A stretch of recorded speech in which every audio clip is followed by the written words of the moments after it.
हां, आत्ताच्या काळात म्हणजे सध्या ह्या काळात कोणीसुद्धा कुणाच्या मदतीला धावत नाही. जो माणूस असेल तो आपापलं स्वतःचं बघतो.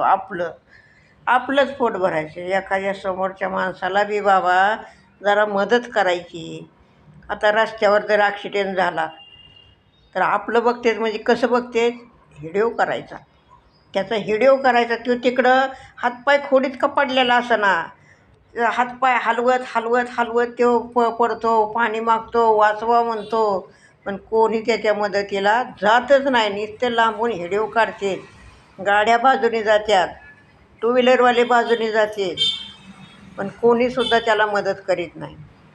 तर असं नका करू बाबांनो. जरा एकमेकाला मदत करायची, सहकार्य करायचं. ते ते व्हिडिओज करायचं, आपापलं बघायचं. म्हणजे कसं व्हिडिओ करायचा आणि टाकायचा, इथं ॲक्सिडेंट झाला, तिथं ॲक्सिडेंट झाला. तर असं नाही करायचं. मदत करायची, कोणाला बी मदत करायची जरा, हे मला म्हणायचे फक्त. तर ते रस्त्यावर जर काय झालं, कुठं बी काय झालं, तर तिथं ते व्हिडिओ करीत बसायचं नाही. एवढं मी सांगते तुम्हाला.